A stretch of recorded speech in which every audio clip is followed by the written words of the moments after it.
सत साहिब सतगुरुदेव की जय। बंदी छोड़ कबीर साहिब जी की जय। बंदी छोड़ गरीबदास जी महाराज जी की जय। स्वामी राम देवानंद जी गुरु महाराज जी की जय हो।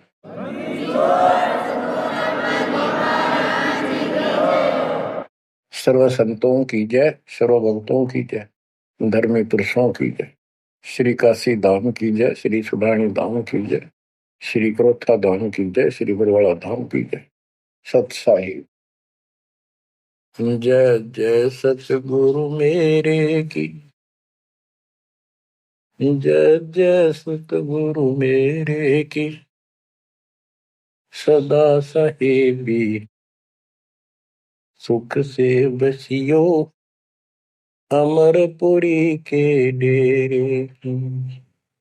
जय जय सतगुरु मेरे की जय जय सतगुरु मेरे की सदा साहेबी सुख से बसियो सत्यलोक के डेरे की। सदा साहेबी सुख से बसियो सत्यलोक के डेरे की। निर्विकार निर्भय तू ही और सकल बेमान जी साधो और सकल बेमान सब पर तेरी साहिबी सब पर तेरी साहिबी तुझ पर साहिब ना निर्विकार निर्भय। बच्चों, परमपिता परमात्मा कबीर जी की असीम रजा से आज आप अपने घर की जानकारी प्राप्त कर पाए हो। ये सामान्य बात नहीं है जो दास आपको बता रहा है, क्योंकि आपने कभी सुनी नहीं थी। ये बातें कहीं स्वप्न भी नहीं था कि ऐसा भी कुछ है। जब तक इस गंदे लोक में हम जिसको सुख मान रहे हैं, हम आखिरी दुख मानते हैं मृत्यु को, या फिर उस रोग को जो जानलेवा है। बस उसके बाद कितना कष्ट आ जाओ हम उसको दुख नहीं मानते, क्योंकि हम अभ्यस्त हो गए। इस कष्ट को झेलने की आदत बन गई। टांग कट जा, हाथ कट जा, टूट जा, फिर भी हम जीने की आशा करते हैं। और बात भी सही है, वे क्यों तो जन्म हुआ था, फिर मृत्यु क्यों हो रही है। हम और सब कष्ट को स्वीकार करने के तैयार हैं, लेकिन मौत अच्छी ना लगती। हाँ, मौत को जब सरेंडर करते हैं मौत के लिए, जब कति महादुखी हो जा, शरीर कति नष्ट होना हो, कंडम हो जा, उठा जाना बैठा जा, सांस भी साबित ना हो, हम स्वयं जब मानते हैं ये भगवान इसका अच्छा तो मर जावा, वो तो है ही, मरना तो है ही, मरे भीगा। लेकिन मरने के बाद कौन सा सुख होगा। फिर कुत्ता बन गया, गधा बन के कीड़े पड़ गए, वहां कौन संभालेगा। तो ये अभी हमें ये ज्ञान था नहीं, ये ऐसी दुर्गति हो क्यों रही। आपको दास बार बार बताता है, मनुष्य जीवन उन्हीं को मिलता है जो बहुत ही पुण्यकर्मी होते हैं। पिछले जन्म उनके जबरदस्त होते हैं। ये अलग बात है, किसी के ज्यादा होते हैं अच्छे कर्म, किसी के कम होते हैं, पर बढ़िया कर्मों वाले ही मनुष्य जीवन प्राप्त करते हैं। और मनुष्य शरीर में उनको सुविधाएं भगवान देता है जो एक मानव को मिलती है। जिनके पास पैसे ज्यादा हैं वो ज्यादा बकवास करते हैं। कार ले ले, कोठी बन गई, और भी कोई 10-5 प्लाट खरीद ले, यानी भक्ति की तरफ नहीं जा सकते बाबा। या जो कति दुखी है, हैंड टू माउथ है, यानी समय पर रोटी ना मिलती, वो भगवान के लिए जागा कहाँ। उसको सारा दिन रोजगार की समस्या, समस्या पर समस्या रहती है। तो कहने का भाव ये है कि जब तक हम थोड़े बहुत सुखी नजर आते हैं, जिस गंदे सुख को सुख मान रहे हैं, तब तक हमें भगवान की कति जरूरत नहीं। ये तो ये ज्ञान हो या फिर कष्ट आना शुरू होता जब भगवान याद आता है, उसके लिए परमात्मा कहते हैं कबीर साहब, कबीर दुख में सुमन सब करें सुख में करे न कोई, और जय सुख में सुमन कर ले तो दुख का एक हुआ।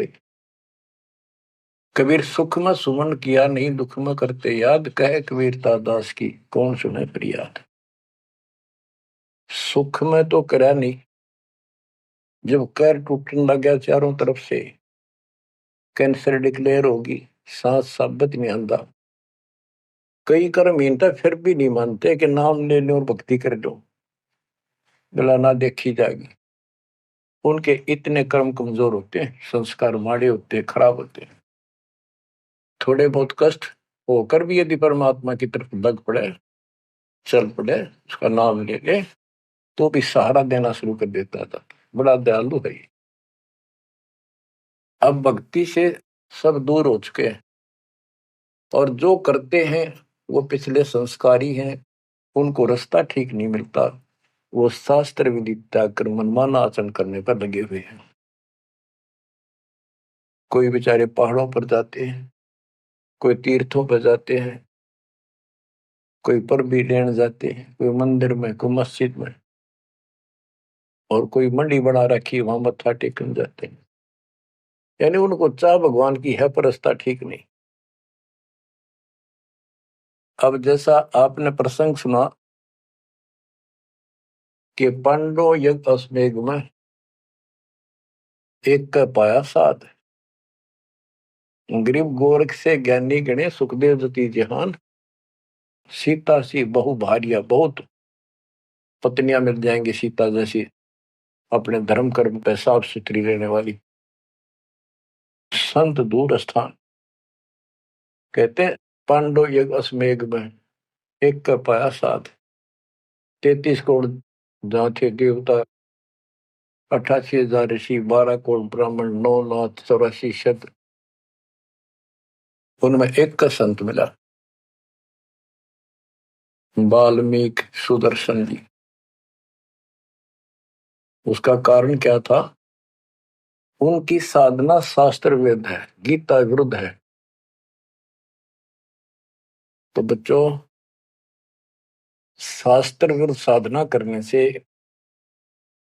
साधक को कोई लाभ नहीं होता। गीता अध्याय 16 श्लोक 23 में स्पष्ट किया है कि जो शास्त्र विधि को त्याग कर अपनी इच्छा से मनमाना आचरण करते हैं, लोक वेद के आधार से साधना करते हैं, उनको न तो सुख होगा और न उनकी गति होगी, यानी मोक्ष, और न ही उनका कोई कार्य सिद्ध होगा, सिद्धि प्राप्त होगी।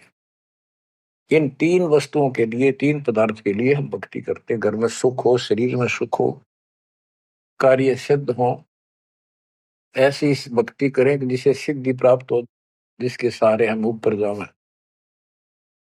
जैसे सुखदेव के पास एक आकाश में उड़ जाने की सिद्धि थी, और हमारे परमात्मा कहते हैं जो हम भक्ति दे रहे हैं इसमें 24 सिद्धि आ जाएंगे। इन 24 की 24 को भी कहीं यूज नहीं करना, उसका प्रयोग नहीं करना। ये उनमें एक सिद्धि आकाश से उड़ जाने की भी होगी। एक सिद्धि आकाश से उड़ जाई, एक सिद्धि जल पैर न लाई, एक सिद्धि कुछ खावे न पीवे, एक सिद्धि जो बहुत जीवे। ये कई कई दिन नहीं खाते पीते, तो वो एक सिद्धि होती है। गरीबदास जी कहते 24 को ना मन चावे सो हंसा सतलोक सदावे। तो कहने का भाव ये है कि ये सब शास्त्र विरुद्ध साधना करने वाले हैं, और अमीन जबरदस्त महात्मा मानना थे। ये ऊपर का दिखावा ऐसा गजब का करते हैं, सामान्य व्यक्ति को क्या पता आपको भी पता नहीं था इस ज्ञान के सुनने से पहले, ये साधु हमने भगवान दिखाई देते और माथा टेका थे, इन्हें प्रणाम किया करते, इनको खूब दान भी देते थे। ये पता चला ये तो जड़े डोहा थे। गरीब डंब करे डूंगर चढ़े, अंतर जीनी जूल, जग जाने ये बंदगी करे, ये वो वसूल।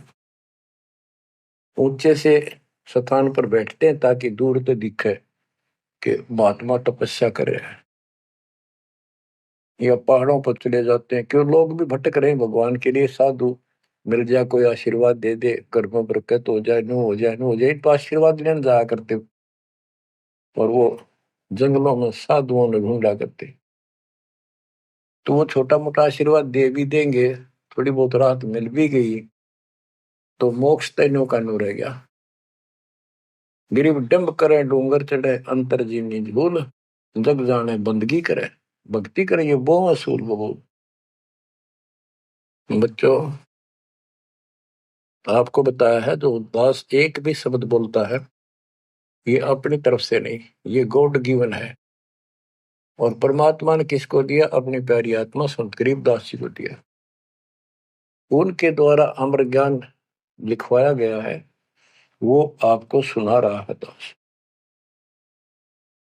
रग यजु है श्याम अथर्व, ये चारों वेद चतुभंगी रे, सूक्ष्म वेद बाचे साहिब का, सोहन सा सतसंगी रे।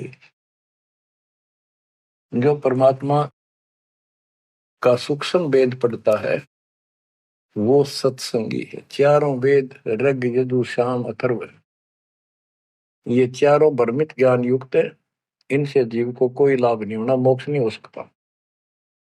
तो दास आपको ये सूक्ष्म वेद सुना रहा है। अब कुछ वाणी सुनाऊंगा। ये माया का ग्रंथ है। एक बाल्मीकि नीचे कुल साधु, जिन संख पंचायन पूरे न दू। एक बाल्मीकि जाति का, जिसको तुम नीचे कुल को मानते थे, वो था साधु जिसने वो पंचायन शंख बजा दिया। और गिनो माया के पुता, ब्रह्म जोगनी सब ही टूटा। ये बाकी ये माया के पुजारी, इनके पास यथार्थ भक्ति नहीं थी। चंद सूर के तक साई, जिनके आगे ये बड़े गदाई, नूरी दीपक धरे चिरागा, काल करमजन को उठ लग गया। नूरी अंग विनस है भाई, माटी के किस गिनती माई। कि ये ब्रह्मा विष्णु महेश्वर का नूरी शरीर है, हल्का सा नूर का। इन देवताओं का नूरी शरीर है, ये नकली नूर है, असली नूरी शरीर सतलोक में है। काल ने दुर्गा के माध्यम से यहाँ उस सतलोक वाली सारी डुप्लीकेट वस्तु बनवा रखी है। कति नो किनो मिलते जुलते स्त्री पुरुष ऐसे ही है, और लेकिन वहां ओरिजिनल शरीर है, बिल्कुल अविनाशी शरीर है। यहाँ कहते ब्रह्मा विष्णु महेश के नूरी शरीर है। ये नूरी अंग विनसय है भाई, माटी के किस गिनती माही। जब ये ब्रह्मा विष्णु महेश जैसे मरेंगे तो ये मिट्टी के जो हमारे हैं, तुम्हारे मनुष्य के, ये कौन से खाते में है कि तुम ना मरोगे। और फिर क्या कहते हैं?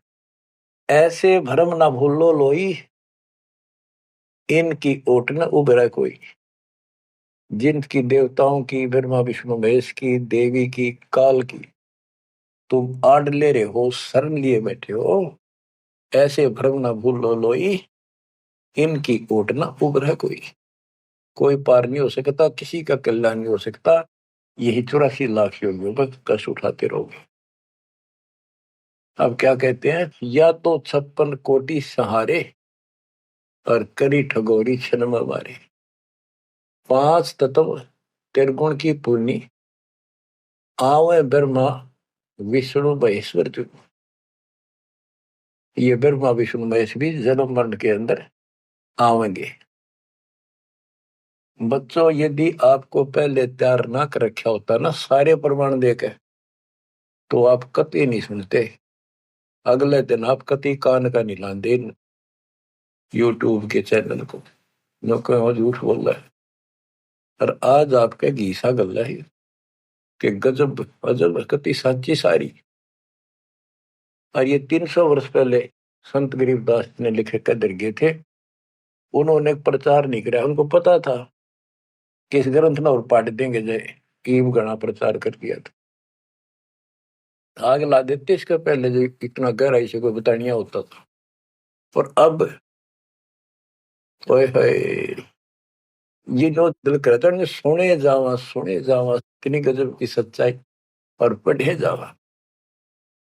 देखो बच्चों कितना अंतर हो गया। अज्ञान के कारण हम अपने खजाने न छोड़े फिरा थे।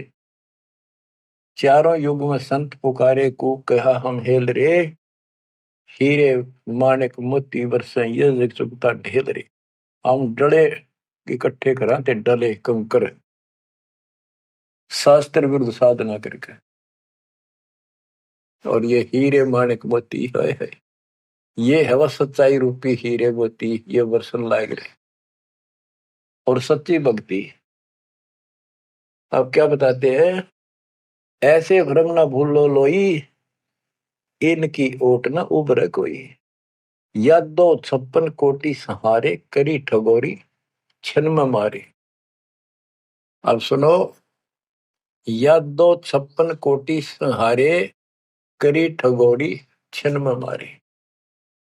5 तत्व त्रिगुण की पुनी, आए ब्रह्मा विष्णु महेश्वर जूनी। देखो काल का जाल कितना भयंकर है। गरीब दुर्वासा को पेता, समझन आई नीचे। 56 करोड़िया दो कटे, मची रुद्र की कीचे। गरीबदास जी कहते दुर्वासा तपस्या कर कर परमाणु बम बन गया, सिद्धियां भर गई, वचन की शक्ति आ गई। यादों के अंदर एक अभिमान हो गया था कि हमारे साथ श्री कृष्ण जी हैं। इसने चाणूर मार दिया, कंस मार दिया, जरासिंह मार दिया, काल्यवन मार दिया और केसी मार दिया। तो इस प्रकार ये नो सोच बैठे थे कृष्ण तो ऊपर कोई नहीं और थारा कोई कुछ नहीं बिगाड़ सकता। जब उनको ये पता चला यादों को, दुर्वासा जी श्री कृष्ण जी के आध्यात्मिक गुरु भी थे और वो द्वारका की बनी में बैठ के जाके, बनी होती है गांव के चारों तरफ, शहर के चारों तरफ जंगल होता था, अच्छे सुंदर वृक्ष होते थे, बहुत बड़े बड़े पीपल वृक्ष नीम, सब गांव के चारों तरफ। ये पहले समझदार व्यक्ति होते थे और चारों तरफ गांव के नीम, पीपल और बड़, तीन तो हमने देखे खूब चारों तरफ होते थे। उनसे ऑक्सीजन गांव में जाती थी, किधर की हवा चलो सारी ऑक्सीजन जाती थी। तो उसका एरिया कम से कम आधा किलोमीटर का होता और पूरे गांव के चारों तरफ होती थी। उसको बनी बोलते थे। उसमें छोटे मोटे बोझले भी होते थे जिनकी आठ में फ्रेश उड़ जाया करते थे लोग, साथ में तालाब होते थे। तो क्या बताते हैं कि बनी में बैठ गया दुर्वासा जी आके,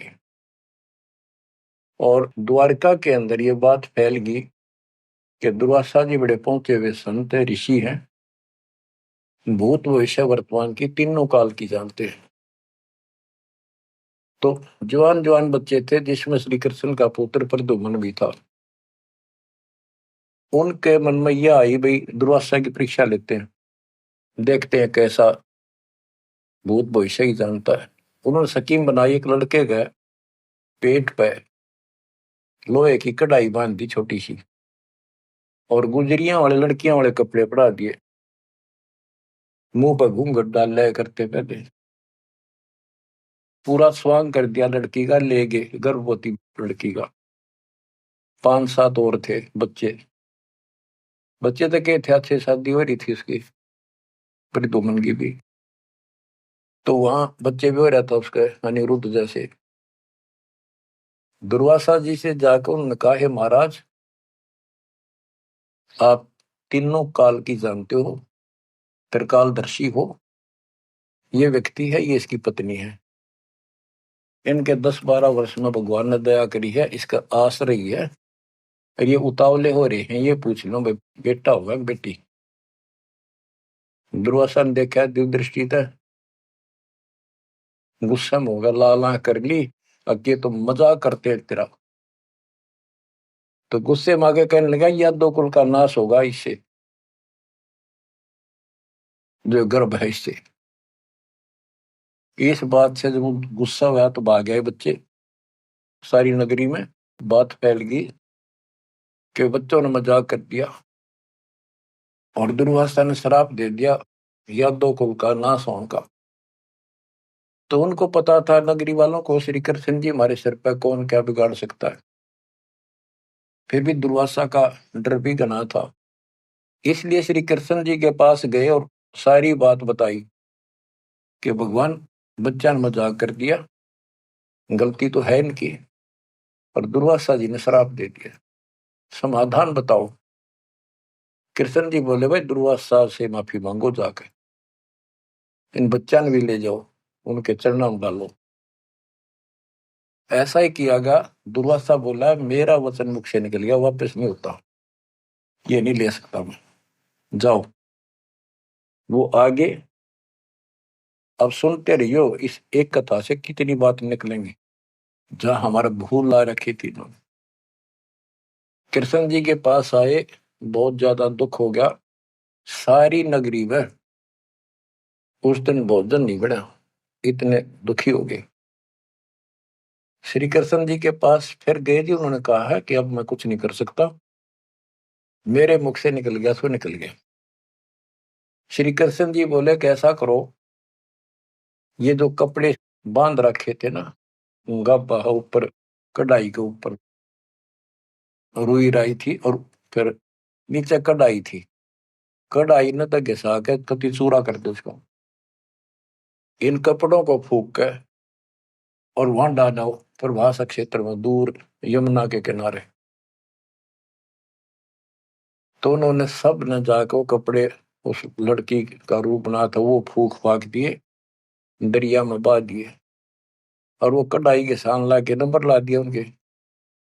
सारा दिन लगे रहे, पत्थर पे घिसाएंगे, वो पूरा वही पडारा किनारे बजाता रहा।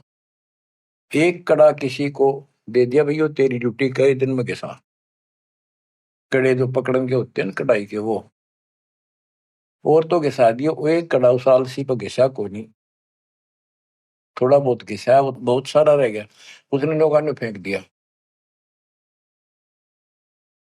तो सबको ये हो गया, बस समाधान बता दिया श्री कृष्ण जी ने, अब कुछ होने का नहीं, सब निश्चिंत हो गया। कुछ वर्षों के बाद आपस में जरा जरा सी बातों पर, आपस में यादों का, आपस में लड़ाई होने लगी।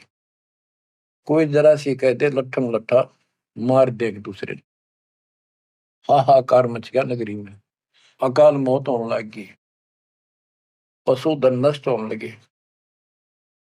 तो नगरी के व्यक्ति फिर गए श्री कृष्ण जी के पास कि हे भगवान, ऐसा कौन सा पाप उगड़ गया इस नगरी का, किसी ने किसी की बातें नहीं सुहाती, जरा सा बोलते हैं लट्ठम लट्ठा हो जाए, मार डाले, अकाल मृत्यु होने लग रही है। कुछ दया करो, रक्षा करो, कारण बताओ, कुछ समाधान बताओ, हमको धर्म पुण्य कहो, वो कर देंगे। श्री कृष्ण जी बोला, भाई जो दुर्वासा ने श्राप दिया है ना, अब वो फल गया, उसके कारण ये सब कष्ट आ रहे। तो नगरी के लोग बोले, जी कोई समाधान बताओ, आप तो मालिक हो, सारी सृष्टि के रचने वाले हो, आप तो सब कुछ कर सकते हो। कृष्ण जी बोले, ऐसा करो, सारे नर यादव, छोटे छोटे बच्चे, नवजात लड़का भी हो ना, नर, ओनली मेल, सबको ले जाओ प्रभास क्षेत्र में, यमुना में स्नान करो। स्नान करने से तुम्हारा ये दुर्वासा वाला श्राप खत्म हो जाएगा। तो सब ने वह बात माननी थी क्योंकि गुरु थे वो और भगवान मान रखे थे। सब नवजात शिशु उस दिन भी जन्म हुआ था उस लड़के को मिलेगी और वहां जाके स्नान करने लगे। नगरी में कवा सुनी सबकी हो रही थी, आंख बड़ा थी एक दूसरे की। और जो कढ़ाई का चूर्ण, लोहे का चूर्ण बना के डाला था उसके एक घास उग गया तीखे पत्तियों वाला, जैसे डाब होती है कुछ उस कुसा जैसा, लंबा लंबा पठेरा सा सर जैसे, और इतने तीखे जैसे हम कई बार खेतों में ईख होता ना, ईख के पत्ते बहुत तीखे होते हैं, जरा सी सावधानी ना बरते तो हाथ में काट देते हुए उंगली में पूरा निशान बना देते थे। और वो तो फिर दुर्वासा के श्राप के थे। वहां पर उस सरकंडन पाड़े सर ने और एक दूसरे को मारो, वो तलवार का काम करे, गर्दन कटके नारी पड़ जाए। वो 56 करोड़ यादव आपस में कटके मर गए, थोड़े बहुत बचे। फिर कृष्ण जी को पता चला जी सारे कटके मर गए, आप तो को तो शराब खत्म हो जाएगा, ही सारा कुल नष्ट हो गया वहां तो। विष्णु पुराण में लिखा है श्री कृष्ण जी गए और उन मूसल पाड़ के हुए, उसने भी रहे थे यादव खुद मार दिए, काट दिए सबको, अकेला बच गया। और फिर जाके एक पेड़ के नीचे बैठ गया। अब वो श्री कृष्ण ने नहीं मारे, उसमें काल बढ़ मारे। जिसकी पूजा करें, जिसका पुत्र था उससे का नाश कर दिया। फिर क्या बताते हैं, जो बाली मारा था श्री रामचंद्र जी ने एक वृक्ष की ओट लेकर, बाली को मार के सुग्रीव को राज दिया। सुग्रीव ने फिर रामचंद्र जी की हेल्प करी लंका पर युद्ध करने के लिए। वो बाली उसने मारा था धोखा करके, आमने सामने श्री रामचंद्र जी लड़ नहीं सका, उसमें इतनी ताकत थी, 50% पावर खींच लेता था बाली। इसलिए वृक्ष की ओट लेकर सुग्रीव ने बता दिया उसके भाई ने, वृक्ष की ओट लेकर मार सकते हो, वैसे नहीं सामने नाड़ा। वृक्ष की ओट लेकर थोड़ा सा मुंह काटा, तीर ठोक दे। जब 7-8 तीर मारे जब वो मरा था। फिर बाली ने कहा था जी आपने बहुत बड़ी गलती कर दी, आपका और मेरा के रोला था, हमारा भाई भाइयों का झगड़ा था और फिर लड़ना था, सूरवीर थे आमने सामने आते, आपको पाप लगा, आपने बदला देना होगा। तो रामचंद्र जी ने बताते हैं कहा कि मैं तेरा बदला दूंगा। श्री कृष्ण रूप में श्री राम जन्मे और वो ये बाली एक बालिया नाम का शिकारी बना। अब क्या था, वो जो एक कड़ा बच्चा था पूरा घिसा नहीं, वो एक मछली ने खा लिया, कोई खाद्य पदार्थ समझ के, वस्तु समझ के, और वह मछली पकड़ ली उसने, उस शिकारी ने, बालिए ने। उसने जब वह काटी मछली तो उसमें तो चपकीली धातु निकली। वो ले गया सुनार के पास, उसने सोची कोई चांदी दिखा है। सुनार बोला है लोहा बहुत गजब का है, चांदी नहीं है। लोहार के पास ले गया, लोहार से कहा कि इसका यू तीर बना दे मेरा, जहर में बुझा के, तो इसको विशेष रखूंगा, अलग से कोई भयंकर जानवर आ गया शेर शार तो उसको मार दूंगा अपने जीवन रक्षा के लिए। तो उसने वो तीर बनवा लिया उस कड़े का, जहर में बुझवा कर पॉइजन में, पॉइजन युक्त करवा लिया। वो बालिया नाम का शिकारी सारे दिन से भटक रहा था, उसको शिकार नहीं मिला। और श्री कृष्ण जी वृक्ष के नीचे लेटे हुए थे और उसने अपने एक घुटने पर दूसरा पैर रखा था, तलवार सामने दिखाई देता, उसमें पद्म था और पद्म चमक रहा था, खूब उसकी रोशनी होती है पद्म की, जैसे 100 वाट का बल्ब हो। अब शिकारी ने देखा उस झुरमुट टहनी नीचे तक टिकी हुई थी वृक्ष की, तो अच्छी खासी वह बढ़िया सी छाया थी, आराम से वो लेटा हुआ था गर्मी से बचाव के लिए। तो उसने दूर से देखा कि ये मृग बैठा है, हिरण की आंख चमका है, इधर से जाऊंगा तो ये भाग जाएगा, सारा दिन का कोई शिकार मिला नहीं है, खाली जाऊंगा तो फिर खाऊंगा क्या। उसने वहीं से वो विषाक्त तीर मार दिया, पॉइजन युक्त, जहर से बुझा हुआ तीर चला दिया, तो पैर में लग गया आके सीधा उस निशाने पे, पदम के पास। कृष्ण जी पीड़ा के कारण कर रहे, मर गया रे, मार दिया रे, किसने मार दिया? तो वो शिकारी घबरा गए, तो आदमी मर गया। जल्दी जल्दी चलकर देखा तो ये तो कृष्ण जी है, द्वारकाधीश, सिर पर मुकुट है। तो उसने हाथ जोड़ के माफी मांगी, हे राजन, मेरे से धोखा हो गया, और मैंने सोचा कि आपके पैर में कोई चमकीला वस्तु लगी है, पदार्थ। मैंने सोचा ये मर्ग की आंख से, और यूं तो जहर से बुझा हुआ तीर था। मालिक, बच्चों को भी माफ कर दो। श्री कृष्ण बोले, भाई कोई बात नहीं, यूं तेरा मैंने बदला दे दिया, तेरा दोष नहीं है, ये होना ऐसे ही था, पूर्व निर्धारित था। तो बालिया बोला, हे भगवान, आप राजा और मैं एक निर्धन व्यक्ति, जंगल में भटकने वाला, आपका और मेरा के हिसाब किताब, क्या बदला हो सकता है? तब श्री कृष्ण जी कहते, भाई तू बाली था, बड़ा बलवान था, सुग्रीव का भाई था, और मैं रामचंद्र रूप में अपनी पत्नी की खोज में भटक रहा था, और तेने अपने भाई को दुखी कर रखा था। उसने मेरे से वायदा किया, सुग्रीव ने, तेरी मदद कर दूंगा, मेरे भाई तो मेरा राज दिला दे। तने सीधे हाथों दिया नहीं, तो युद्ध करना पड़ा, वृक्ष की ओट लेकर मैंने तू मारा, वैसे नहीं मार सकता था, वो मेरे से गलती बनी थी, धोखे से मारा तेरे, आज तूने भी मुझे धोखे से मार दिया, मैंने अपना बदला दे दिया, अब तू जा, और हो सके तो पांडवों को बता दे जाके, मेरे रिश्तेदारों को, कि ऐसे ऐसे हो गया, सारा यादव को लड़का मर गया, श्री कृष्ण भी अंतिम सांस गिराए। इतने में कुदरती, सारा खेल काल का, वो कुदरती आगे पांचों पांडव कुशल मंगल पूछने के लिए रिश्तेदारों में यहाँ जाते रहते हैं। पता चला नगरी सारी कटका मरी पड़ी है, इधर उधर खोजा, उस बालिए ने बता दिया, उस पार दिन शिकारी ने बता दिया, आप किसने खोज रहे हो, कौन हो? वो बोले, हम पांडव हैं, श्री कृष्ण के हम रिश्तेदार हैं, और ये तो नाश हो गया, श्री कृष्ण जी भी ना पाया।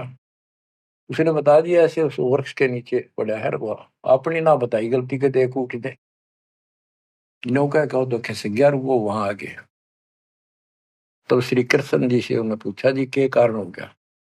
तब वही ऐसे ऐसे बच्चा ने मजाक कर दिया था, दुर्वासा ने श्राप दे दिया, या तो होनहार थी, और होनी थी।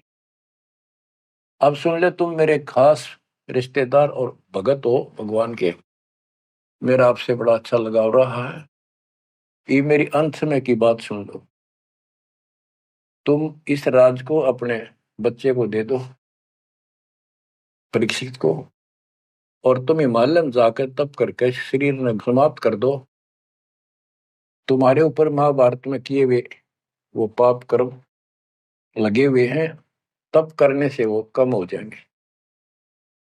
अब अर्जुन पे उस समय रुका नहीं गया, क्योंकि गीता बोलते समय उसने कहा था कि तुम्हें कोई पाप नहीं लगेंगे,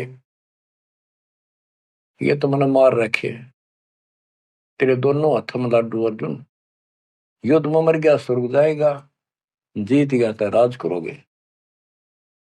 उस समय अर्जुन बोला, भगवान आप बशत ऐसी परिस्थिति में हो, अब ये बात मैंने बोलनी नहीं चाहिए, लेकिन ये परिस्थिति पहले भी आई थी, जब आपने मेरे भाई युधिष्ठिर को दुखी होते को देख के, हमने जो बताया था कि इसको बड़े भयंकर स्वप्न आ रहे हैं, कष्ट है, सारी रात जागता रहता है, खाता नहीं पीता नहीं, बड़ा कष्ट में है, तो आपने बताया था कि तुम्हारे ऊपर वो पाप है जो तुमने महाभारत में बंधुघात किया था, उसके कारण ये कष्ट आया है। उसका समाधान आपने बताया, अश्वमेघ यज्ञ, वो भी हमने कर दिया, अरबों रुपये लाकर। आज आप वो पाप फिर बता रहे हो? हे भगवान, जब क्या कह रहे थे जब गीता सुनाओ थे। मैं मना करूं था युद्ध नहीं करूं, मतलब मांग कर खा लेंगे, लेकिन आपने मेरे को टिकट नहीं दिया। ऐसा भयंकर रूप दिखाया, मैं डर गया। मैंने सोच लिया था जो युद्ध ना करूंगा तो यूं मारेगा। एक बार और दिखा दिया ऐसा भयंकर शरीर, मेरा तो वैसे हार्ट अटैक हो जाएगा। इस कारण से मैंने युद्ध करना स्वीकार कर लिया। ये भगवान आपको हो हिमालय चले जाओ, राज छोड़ जाओ, ये कोई सा भी लाडू हाथ में कोई नहीं, ना युद्ध में मरे और ना राज रहा। ऐसा धोखा आपने कराया क्यों? आप तो हमारे खास थे, रिश्तेदार थे, सारा कुछ हो। तब कृष्ण कहता भाई मुझे नहीं पता वो क्या हो यार, क्या नहीं यार, मैंने क्या कहा था, अब मुझे कोई याद नहीं, इस स्थिति में नहीं हूं मैं। युधिष्ठिर बोला अर्जुन इस समय ये बात ना करें। हो लिया जो हमारे भाग में था हो गया। श्री कृष्ण बोला या कोई नर या दो नहीं बचा है, लेडीज हैं केवल, इनको ले जाओ, इनकी रक्षा करो, अपने साथ ले जाओ वहां पर, या इनको जंगली लोग दुखी करेंगे, इनकी इज्जत लूटेंगे, ले जाना। और मेरे शरीर को फूक के बॉक्स में डाल दियो, बॉक्स में लकड़ी के में। तो उन्होंने ऐसा किया, फूक के बॉक्स में डाल दिया, उसको दरिया में बहा दियो। तो बच्चों ऐसा ही किया गया। अब चारों पांडव तो आगे, और अर्जुन की ड्यूटी लाए तुम सब लड़कियों को लेकर, औरतों को, और आ जाना। तो लेकर अपने घोड़े खच्चर उन्हें बैठा बठू कर चाल पड़े। रास्ते में बिल्ला ने, जंगली लोगों ने उनको घेर लिया, अर्जुन के साथ युद्ध करे। अर्जुन पीटा, अर्जुन पर वो धनुष उठा भी कोई नहीं, जिस तरह महाभारत के युद्ध में लाखों आदमी मार दिए थे, उठा नहीं, उससे जो खड़ा खड़ा पिटे। वो क्या करा उन दुष्ट लोगों ने, दुष्ट औरतों को ले गए, धन लूट ले गए, और थोड़ी बहुत बची उनको लेकर अर्जुन अपने घर आ गया, वहां इंद्रप्रस्थ आ गया। फिर वो कोस रहा है श्री कृष्ण को, कितने सारे धोखा करे हमारे साथ, नाश करवाना था, युद्ध करवाया, जब तक मेरे में ताकत देती एक मारूं था 10 मरे थे, और आज मेरा हाथ भी ना उठा, धनुष तो दूर की बात है। गीता में ये काल कहता है कि मैं बलवानों का बलवान, बुद्धिमानों की बुद्धि में ही हूं। वहां तो शक्ति देती नाश कराने में, वह छीन ली वापस। ऐसे धोखेबाज भगवान की भक्ति करके हमने असंख्यों जन्म नष्ट कर दिए बच्चों। अब बताओ, अब सुनो इस कथा का निष्कर्ष। ना तो पांडवों को स्वर्ग मिला, नरक में पड़े, ना वो राज रहा, और जैसे किसी ने श्राप दे दिया, यो 3 ताप के अंतर्गत कष्ट होता है, वो 3 ताप का कष्ट भी श्री कृष्ण जी से समाधान नहीं हुआ। पहले कह दिया कि इसको घिसा के सारे कढ़ाई को, कपड़ों को फूक कर उस चूरे को जमुना में डाल दो, तुम्हें ये दुख नहीं होगा, दुर्वासा का श्राप कष्ट नहीं देगा। वो सारा कर दिया। फिर बोले कि उसमें स्नान कर लो, जमुना में नहाने से सारा श्राप कट जाएगा। वो बेचारे नहा भी लिए, वो श्राप तो कटा कोई ना, वो कट कर मरिए। तो ये नकली जितने संत हैं नो धोखा दे रहे तुम्हारे साथ, वो ऐसा चढ़ा दो, वहां स्नान कराओ, पर भी में नहा लो, कुंभ का मेला बड़ा, पर भी में नहा लो, मुक्ति हो जाएगी है, उस तालाब में नहा लो, तीर्थ में, वहां मुक्त हो जाएगा। ये नो विरान मट्टी करे, कुछ होना जाना नहीं। तुम कौन राम का जपते जापम, ताते कटे ना तीनों तापम।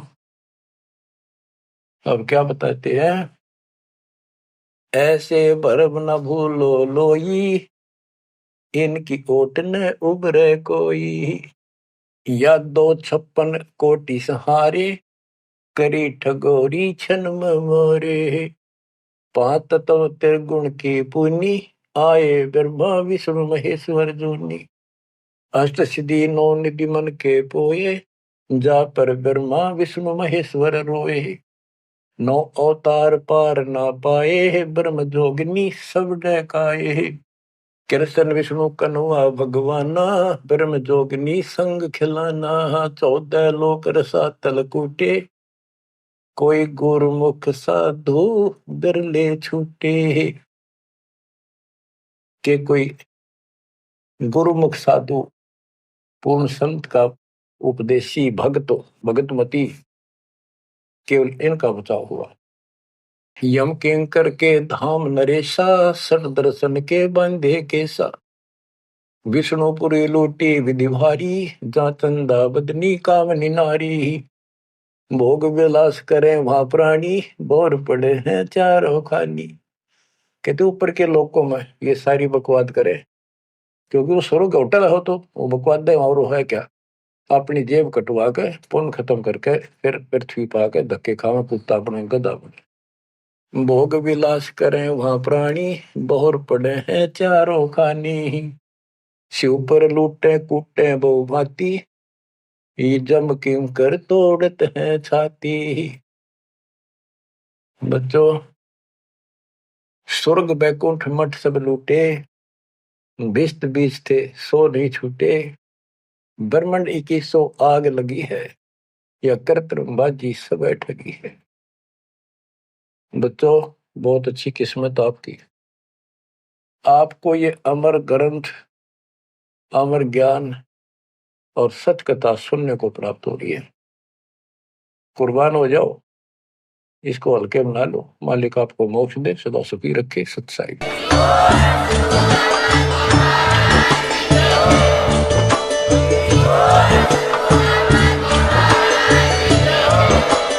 आप सुन रहे थे जगत गुरु तत्वदर्शी संत रामपाल जी महाराज जी के मंगल प्रवचन। अधिक जानकारी के लिए विजिट कीजिए हमारी वेबसाइट www.jagatgururampalji.org। संत रामपाल जी महाराज जी के शुभ आशीर्वाद से पूरे विश्व भर में 500 से भी ज्यादा नाम दीक्षा केंद्र हैं, जिन पर संत रामपाल जी महाराज जी द्वारा ऑनलाइन निशुल्क नाम दीक्षा दी जा रही है। अपने नजदीकी नाम दीक्षा केंद्र का पता करने के लिए संपर्क करें 8222880541।